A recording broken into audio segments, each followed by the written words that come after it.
As Halloween approaches, it's not just spooky costumes we need to be wary of. Impersonation scams tend to ramp up around this time, too.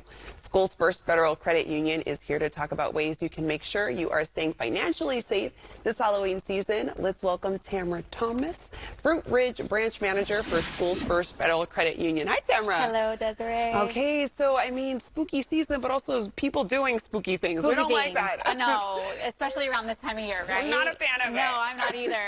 So tell me, what are impersonation scams exactly, and why do they kind of creep up more so around the holidays? Sure. So impersonator scams are just like trick-or-treaters dressing up as their favorite Halloween character, right? Going out and having a great time. What they are is they're people who are pretending to be a legitimate company, a government agency, sometimes even your family and friends, with the sole purpose of getting your financial information or your money. So they really pick up around the holiday season, really from now until the end of the year, because we're all so busy and sometimes distracted. And so they really kind of take advantage of catching us off guard during this time, because there's a lot of chaos that's going on around. They're really looking to trick you. Absolutely. So we got to stay on top of our game. Yes, no treating. We don't like that.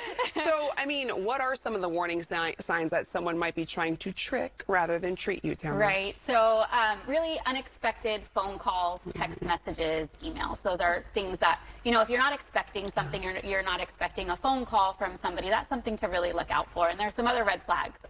One is a quick urgency to act, right? A message that says, you have to do this right now. Typically, if you owe somebody money, this is not the first time that you've heard from them, so it doesn't have to happen right now. So watch out for that. Another thing are the too good to be true things, you know, those offers. Be very mindful of that. Also asking for payment in the form of a gift card or a wire transfer. So if somebody's asking you to pay them in a way that you wouldn't typically, that's a big red flag.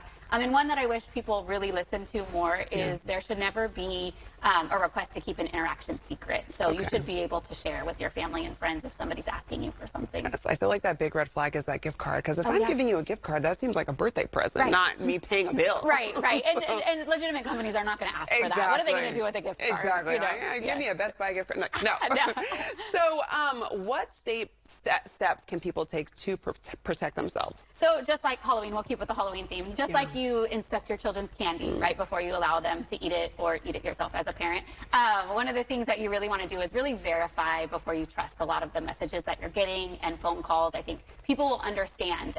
Only interact with a company in a way that you typically do. So if you get an email that seems kind of suspicious, or trust that gut that you have, call the company directly. Don't click on a link or call from the email that you receive. So trust your gut, and then really just protect yourself. I think trusting your instincts is going to be one of the most important things. Oh my goodness. Well, with this Halloween trick-or-treating, now we got to watch out for people scamming us. Always. It's just a lot going on. It's too much. Yes. Any final takeaways for us, Tammura? I think it's really important to remember that there are people around you that want to help you. So if you feel like something seems off, share it with your trusted financial advisor or family or friends. You know, we can really help. Everyone around can really help you kind of look at it and verify whether it's, you know, true and correct.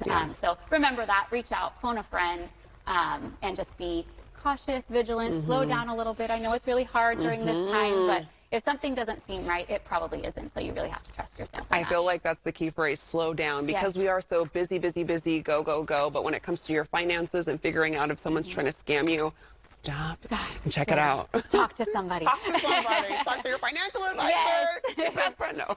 You want to make sure you're getting the right advice. Definitely. Yeah. Tammura, always a pleasure having you on. Thank you, Desiree. All right. To our viewers, you can visit one of the many Schoolsfirst Federal Credit Union branch locations as seen on the screen. And you can find out more online by going to schoolsfirstfcu.org.